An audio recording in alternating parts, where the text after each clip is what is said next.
Hey, what's going on? My name is Chris Phillips here with Adam Pelham for Elevate Your Leadership Podcast. Adam, I'm pumped. Today, we are talking about 5 time-saving leadership habits. Every leader out there wants to have more time so that they can have more leadership, so they can have more influence. And I want to talk about 5 ways that we can have time-saving leadership habits so that you can elevate your leadership.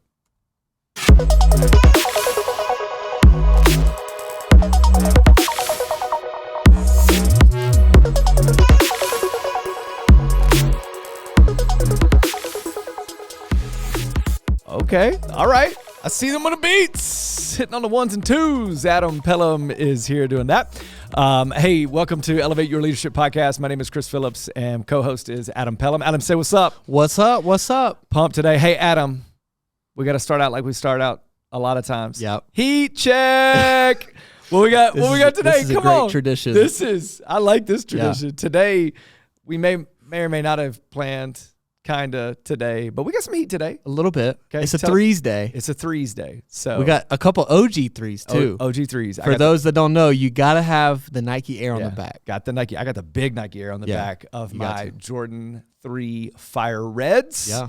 Are mine, but Adam's got what he thinks is the shoe of the year. It's the shoe of the year. Reimagine threes, bro. I don't know. Gosh, I don't get know. outta here. Not the most iconic sneaker. I think that's Jordan 1. Okay. Jordan 3, Dunk contest. most important sneaker. Dunk contest. Tinker Hatfield, first design, Come dunk on. contest. Nike and Jordan at that point were kind of clashing, so this kept them together. I'm just gonna say, when the movie comes out, when Air Dude. comes out, I'm in. I'm in. I'm Yeah. all the way in. That's your nerdy sneaker history. Dude, yeah. for All the right. day, you know? Hey, I'm pumped. So today we're going to be talking about 5 ways that you can have some time-saving leadership habits. I have to be careful here. So I'm super rigid and disciplined, and probably like an unhealthy way. But I'm rigid and disciplined because I'm weak, right? So I am rigid in my schedule because I know how weak I am.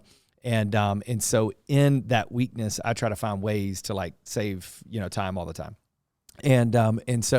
But I would say this is like a lot of times what I hear from a lot of leaders is, man, I wish I had more time. I just wish I had more time. Adam, I don't know if you know this. Every leader out there has the same 24 hours in a day. That's crazy. Yeah. Same 24. Yeah, same 24. And yet some people get significantly more done with their 24 than others. Yeah, right. 168 hours in a week, right? 24 hours in a day. Like we know that this is something we can't change. Yeah. So what we have to do is we can't change and add more time. We got to do something to our schedules to then create more time. Or maybe not create more time, but use our time the best. Utilize our time the best. What is your biggest time waster? Ooh. TV shows. Okay. So I'm weird. It takes me a while to like really get a TV show that I like. Right. But when I find one, I'm like You're in. all in. Okay. Yeah, it's bad. What can you share with the audience that you're all in on now? We're out here in Denver, Colorado. We're in the Wild West. Okay. I'd like to think that I'm a cowboy from Montana. Okay. With a certain show with Kevin Costner. Yeah.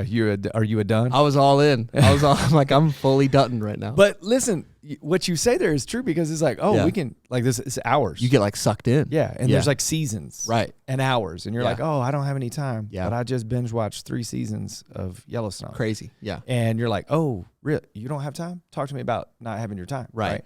And so and then I'll say this. I don't want to like, no one is better than another, this or whatever else. But like, a lot of times when I'm dealing with younger leaders, it's and we've talked about this. And but it's like, I'm so busy. And I'm talking like, younger leaders that are single, and they're like, they don't even have a full-time job, or they have like a couple jobs, and everything. And they're not working like 80 hours a week. They're working normal like 40, 50 hours a week. Sure. I don't have any time. They don't have a significant other. They don't have animals. They don't have any. And I'm like, what? I don't even understand what not having enough time looks like in that world. I'm 42. I have 4 kids. My wife has a full-time job. Right now, I'm overseeing 2 churches. Yeah. And I'm doing my doctorate. And I'm like, please don't come to me and tell me you don't have any time. You know. And now, but it's at a point where we realize like, as a young leader, you have more time. Young leaders have more time right now than they're probably going to have at any other point. Yeah. Because once they find a spouse, right? They're going to get married, then they're going to have kids, then they're going to have more responsibility in their job. It's just adding on to time. Right. And so you got to get like healthy in your habits early on so that you can utilize and function the best. And I'm a guy that Sabbaths, obviously as a follower of Christ, I believe that's a command. I believe the 10 commandments are there, and it's one of the 10 commandments. I should take my Sabbath just as seriously as I do not murder or steal. Right. Yet we don't.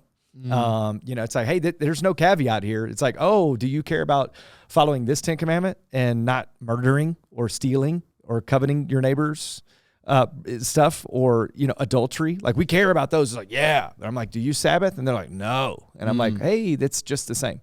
It's God's top 10. Yeah. And so Sabbath is time. You have to feel like you have the time to Sabbath in order to do it, right? And I didn't do it all the time. I started about 2 years ago, and it's been the healthiest thing I've done. But today I want to talk about 5 ways that you can put some time-saving habits into it. And I'm reminded of Craig Rochell's quote, one of my favorites, Adam. So good. Successful leaders do consistently what others do occasionally. Come on. If we had a sound horn on the thing, that's it right Successful leaders do consistently what others do occasionally. And so if you can begin to instill some habits in your life, some leadership habits, some time-saving habits, and do them consistently, you're going to be ahead of the game in leadership. Because most people are just doing things occasionally, where others are doing them consistently. If you do it consistently, you're going to put them in. Habits take about 66 days to form, so you got to continue to do some of this kind of stuff. And so I want to talk about 5 ways that you can have some time-saving leadership habits. The first one is this. You have to schedule your social. Schedule your social. Now, that could be like social hanging out with people, sure. But that wastes a lot of time. But you could also look at it from a social media standpoint. Yeah. Adam, would you like just a roundabout amount of time you think you spend on social media?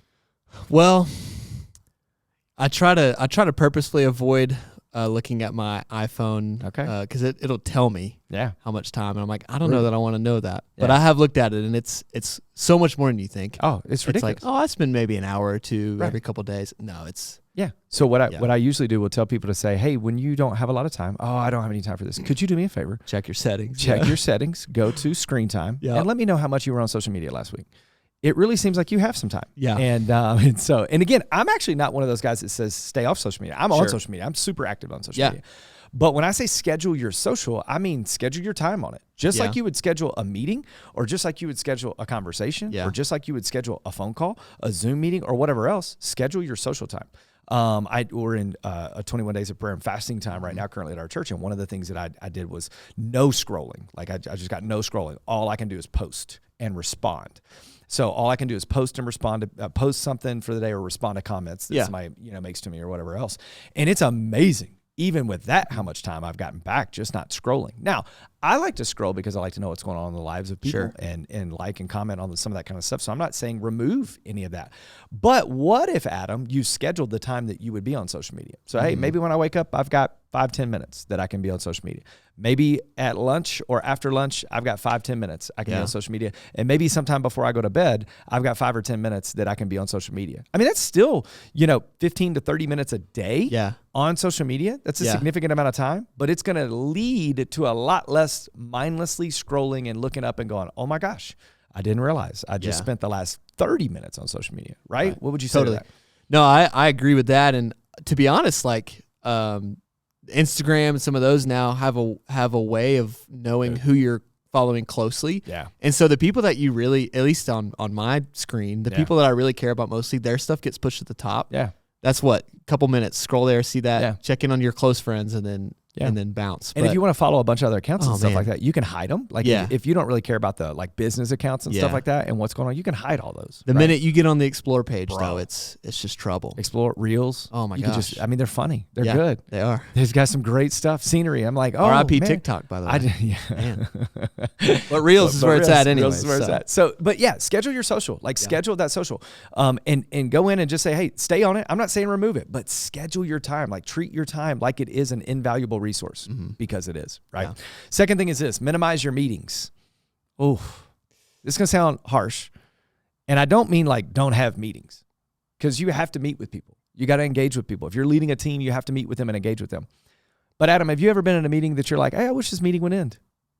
All the time. Are you hold on, are these my meetings? Wait, hold on. No. Have you ever been in a meeting where you're like, this meeting could have been about 45 minutes less? Yes. Yeah. Or in an email. if this meeting could have been an email, it doesn't need to be a meeting. Yep. So when I say minimize your meetings, I mean like minimize the meetings that don't really need to take place. Sure. Or take that hour meeting and turn it into a 30-minute meeting. Yeah. Some of this can be done very easily. I'm going to send out an agenda before. Hey, by the way, if you need something talked about in the meeting, make sure you send this to me before the meeting starts. Give a deadline. 24 hours before, 4 hours before, the day before, whatever it is for your meeting, to say, hey, send in your agenda to this meeting or what you need on the agenda in this meeting. And if it doesn't make it, guess what? We're not talking about it. Yeah. I'm not going to let you hijack my meeting because you didn't prepare ahead of time, because you didn't do these things. I'm not just going to let you talk about anything. So you can minimize the meeting by making sure that there's some agenda to it, making sure that people have to add to that agenda in some type of way and not just come in. And then honestly, a lot of times you could just get stuck in there and it's like, we're just talking about things that we don't need to talk about, right? And there's fun and there's camaraderie and all that kind of stuff, but you don't have to have that. The other thing for me is like, okay, if I'm going to I don't want to say waste time. If I'm going to utilize time in a different way in a meeting, why couldn't that be with prayer, catching up, or honoring other people? A lot of people then cast that stuff to the side because we've talked about so many other things that could have been an email or could have been a hallway conversation. And we didn't even get time to pray or honor one another in a meeting. And so how do you like, what would your ideal type of meeting be for you? I think it goes back to what you said, having even an itinerary of the meeting prepared. One thing that we've implemented with our church and in our setting and our team is our leadership pipeline meetings. Shout out to Mac, the goat of all leaders, Mac Lake. Yeah. Go check out that episode a couple weeks ago, months ago. Son ain't too bad either. Right? He's just sticking the worship game. Yeah, but one thing that I've seen people on our team do, Hunter, and I've tried to implement as well, of just even sending our leaders a quick article or video to read. Hey, watch this. Yeah. We're going to talk about 10, 15 minutes about it and then go from there. Just honoring people's time there. And like that 10 to 15 minutes where everybody's come prepared. Yeah. You know, not just me talking the whole time, but we've all watched the video. We've all read an article. Let's talk about it. Let's get a little bit better and then let's go. You know. This has been a process. This has been a process of our downtown location. I've been trying to kind of shift culture a little bit. It was a different culture of like heavy meetings and all that kind of stuff. And we're still heavier than I want to be, but it's certainly more of what I want it to look like than it was when I first started in the venture. And but yeah, and it's even we're to the point now where the team has shifted enough and we have all of that kind of stuff to where it's also about to be like, okay, here's the deal. Here's the agenda. This is what we're talking about. If you need something on the agenda, you need to get it to me by Monday because our meetings are Tuesday morning. Right. So I need to have it Monday by 2:00, or whatever that is, and then go through and make sure we minimize those meetings. Now, and then the other thing too is go, hey, if there's any follow up that needs to be happening, because a lot of times what happens in the meetings is somebody's talking about something that the whole team doesn't need to talk about. Yeah. And so that's where the waste gets. It's like, so minimize that. So give that time and space. Hey, for 10 minutes, why don't you guys catch up with one another? If anybody needs to double up on what's going on or talk about execution or anything like that, then why don't you go over there and see what it needs to execute, what you're going to be doing, the event or whatever you're walking through. And so spend that time intentional with the people that are involved in what's going on. So schedule your social, minimize your meetings. The third thing is this. Did you know that conversations have consequence? All conversations have consequence. And one of my time-saving leadership habits is to understand that every conversation I have should have consequence, which means that like there's purpose behind mine. Doesn't mean you don't talk and catch up, but what is your purpose? Right. Catching up. Yeah. Building relationship. The consequence of the conversation that we're having is that it's a positive consequence, built relationship. Yeah. So I need to know that if I'm going downstairs just to say hi in our current setup, if I'm going down to the office and just to catch up, shoot the breeze. Yeah. The consequence is I'm building relationships with people. So I need to understand that when I go down there. So I need to intentionally build relationship. Or if I'm having a meeting with a leader in the church or a leader in the city or something like that, I need to understand that there's a consequence to that time that we're using, and I should be purposeful and intentional with all of my conversations. And I think a lot of times we just talk and we just hang out and we don't even understand what we're doing. And so therefore there's no purpose or meaning behind our talking or conversations with other people. Does that make sense? Totally. How do your conversations have purpose or, in this situation, consequence? Yeah, I always found that the small talk, those kind of conversations, those go by way quicker than when we're actually talking about something for a purpose. 30 minutes of small talk feels like I look at the clock. It feels way quicker than 30 minutes of intentional. You listen to every Air Jordan known demand. And then you're like, I did. And you look at the clock. It's like, oh my gosh, now it's lunchtime. Right. Okay, well I gotta go eat, and then there's an hour there, and then you get back, and it's like, oh, I have 3 hours left in the workday. Those kind of conversations. I've been here for 8, and I'm working actually 4. Right.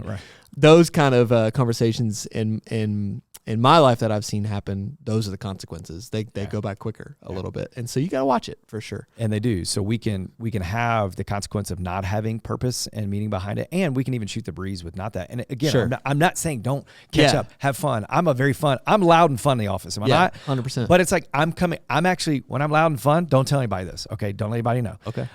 This is for our, what do we got for what are we going to call our audience? Our fam here. Elevators? This is for our elevators. This is for our elevators only, right? Elevators only. Okay. Don't tell anybody. This is for our elevators only. When I'm loud and come down in the area where everybody else is here at our downtown location, I'm doing it for a purpose. I'm bringing fun and energy to the room, and I'm connecting with people. Like, there's a reason I'm actually coming down there. It's not just like, oh, hey, there's Chris. I don't even know why he was down there. I brought some energy to it. I'm having some fun down there, and I want to have a personal connection with everybody throughout the day. And so it's like, so it seems like it's nothing, but there is some intentionality and personality and purpose behind it. Yeah. But do I linger down there that long? Yeah. No. I mean, it's like, okay, well, there was Chris. He was loud. He shuffled the deck a little bit, and now he's going back to work. And then the thing, every conversation that you end with is, you need anything from me? Yeah. Real quick before I go. Yeah. Which is key. Can I do anything for you? So conversations have consequence. Just remember that. So if you'll have some time-saving elements if you'll understand that and be intentional with them. The fourth thing is this: calendar for consistency. So calendar things for consistency in your life. There's a period of time where I blocked everything. Like, if I was going to call my mom, I put it on there. I'm going to call my mom at 10:15 when I'm driving to this appointment. Like, it's brutal. Don't tell my mom that.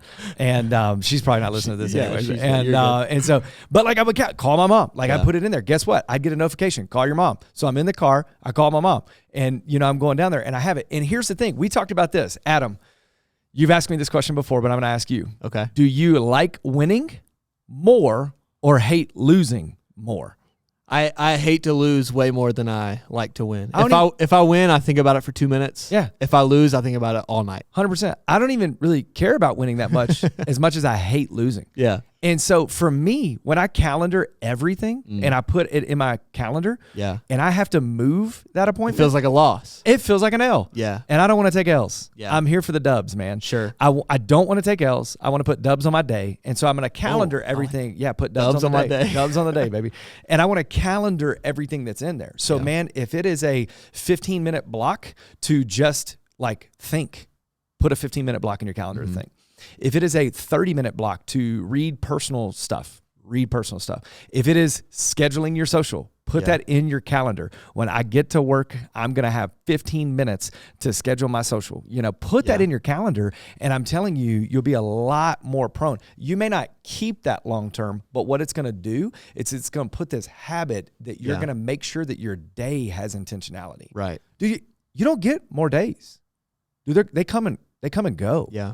And at the end of the day, I think too many leaders are looking and going, did I really get anything done that day? Like, did I really accomplish what I needed to accomplish? Yeah. But if you will calendar for consistency in your day and in your schedule, I think you can get to the end of the day and you can go, okay, I got done what I needed to get done and what I desired to get done. More importantly, what God wanted me to do that day, right? Which, by the way, the night before, I need to be praying and asking God, hey, God, what do you want to do through me tomorrow? That's good. How do you want to use me tomorrow? What is the best way I can bring you honor and glory and praise tomorrow and what you have planned for me? Yeah. Walk through that, process that, then put it in the calendar, right? And so calendar for consistency. You have gotten better with this. What are you utilizing now for your kind of calendar and consistency in this area? Yeah, I've tried a lot of different things since being here and being in full-time ministry. And I wanted so badly for it to be one thing, right? Yeah. Like whether that's the bullet journal or actually writing things out. Yeah. But I've actually found that there's different techniques that suit your strengths. Sure. I'm more of a electronic, I want everything on an ebook, that kind of style. As much as I'd love to have everything written out, it's just I'm not as consistent with that.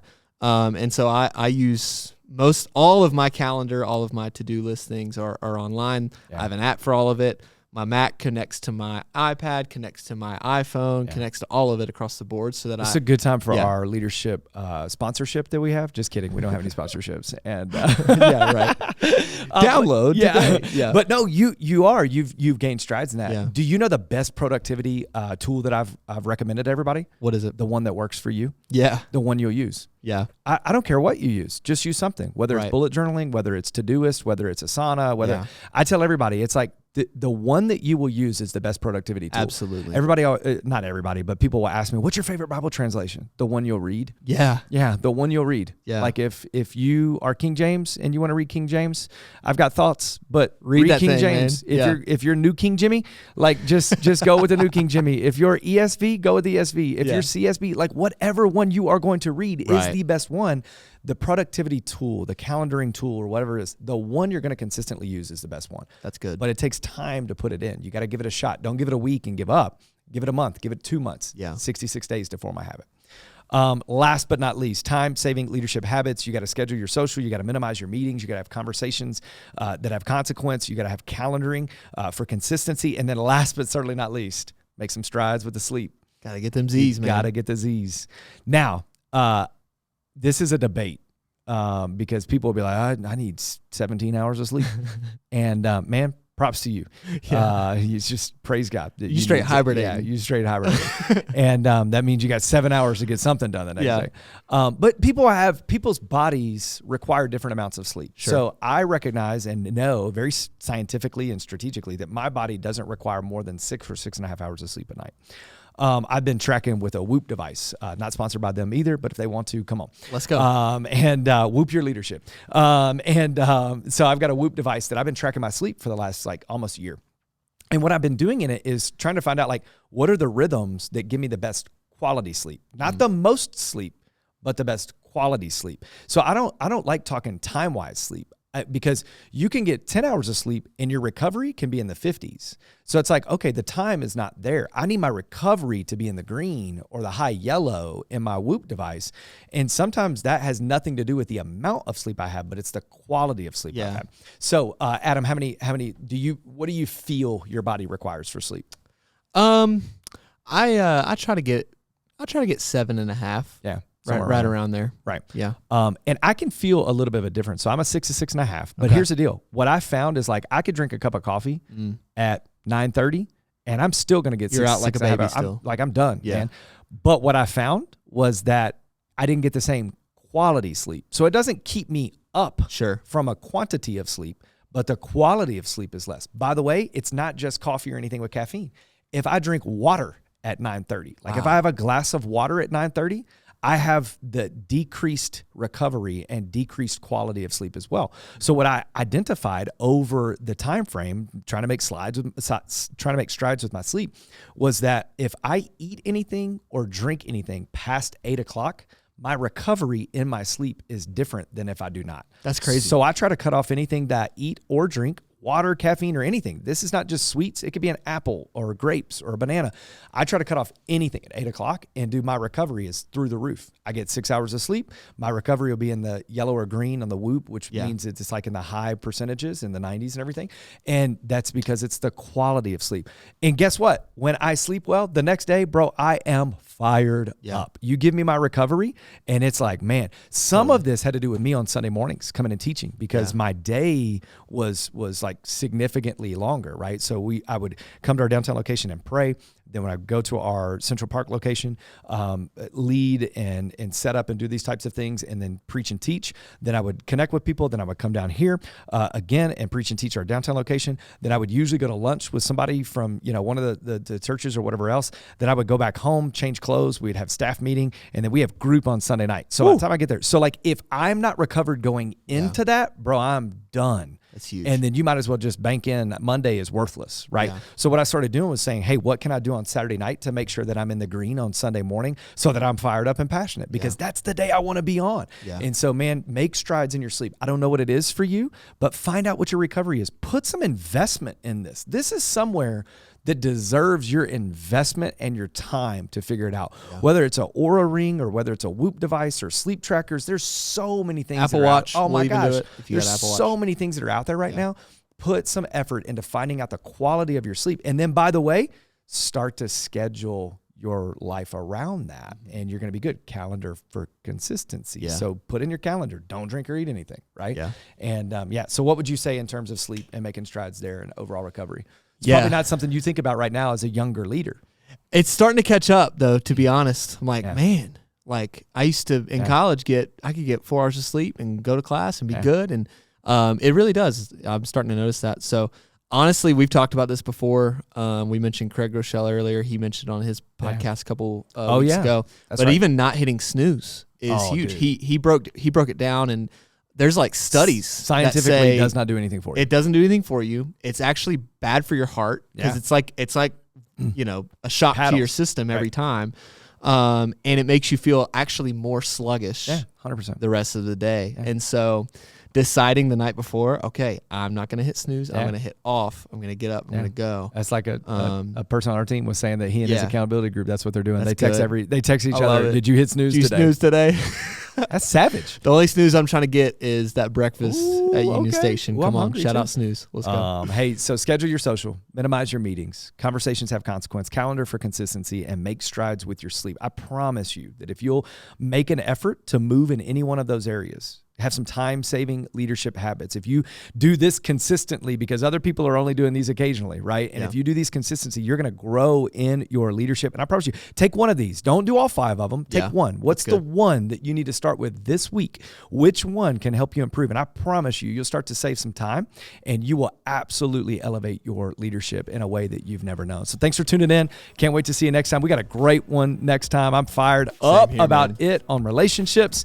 And so look forward to seeing you next time. Thanks for tuning in to Elevate Your Leadership Podcast.